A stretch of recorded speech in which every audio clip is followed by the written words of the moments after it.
Nation अपने 21वां foundation day मनाने जा रहा है।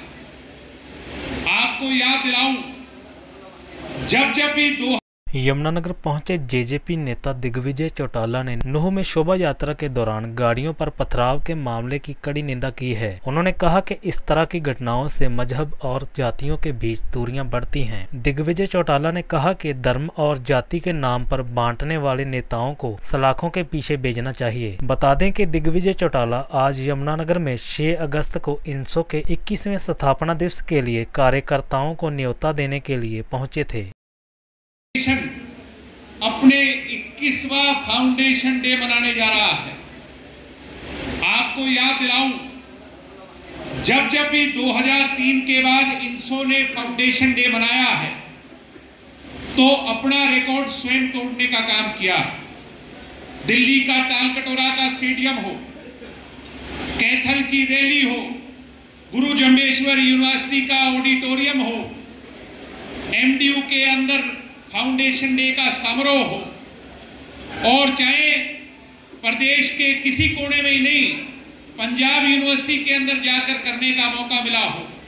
पिछले वर्ष यमुनानगर से भी रिकॉर्ड साथी यहां से 450 किलोमीटर दूर जयपुर के अंदर जाकर रणघोष कार्यक्रम कर करके इंसो का फाउंडेशन डे मनाने का काम हो।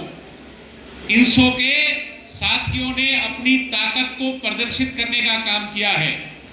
डेमोक्रेसी के अंदर बाबा साहब अंबेडकर के देश में सिरों की गिनती से पता चलता है किसके साथ कितने लोग हैं।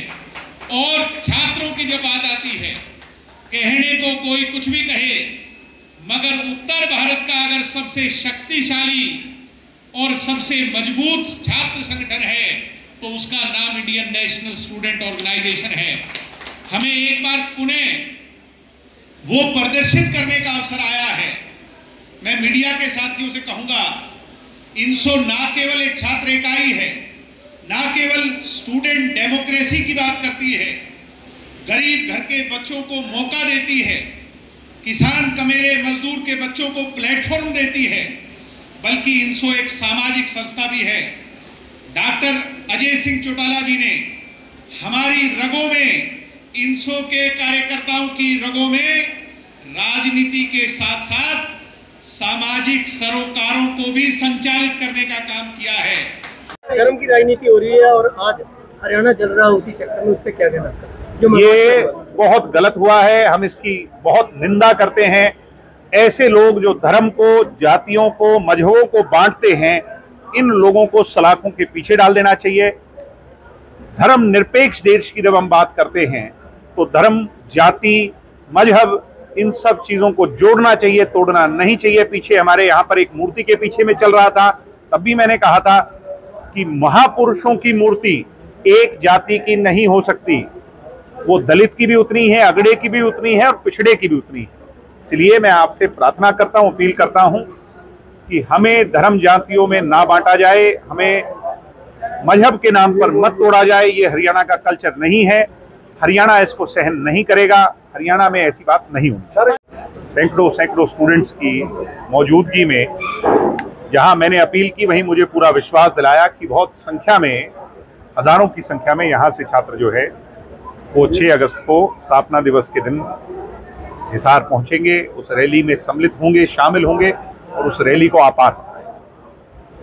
सर, उसमें क्या क्या युवाओं के लिए योजना है या क्या घोषणा है? ऐसा है, बड़ा मुद्दा तो आज के दिन छात्र संघ चुनाव का है। हमने पीछे बहुत लंबे अरसे तक इसकी लड़ाई लड़ी, मगर बीच में हालात ऐसे आए, कोरोना आ गया और बातें हो गई। अब उस मुद्दे को दोबारा जिंदा करने का समय आ गया। कहीं वो धूमिल ना हो जाए, लोग भूल ना जाएं, सरकार में बैठे लोग उसको अदरवाइज ना लें। इसलिए जल्द चुनाव की घोषणा हो। और मैं मानता हूं कि छात्रों के लिए अगर चुनाव हुए और एग्जीक्यूटिव काउंसिल में बैठने के लिए हमारे चुने हुए नुमाइंदा अगर पहुंचेंगे तो फिर सारी समस्याओं का निदान वह स्वयं करवा पाएंगे, चाहे वो हॉस्टल की हो, क्लासरूम की हो, खेल के मैदान की हो, लाइब्रेरी की हो। इसलिए छात्रों के लिए सबसे बुनियादी और बड़ा मुद्दा है छात्र संघ चुनाव।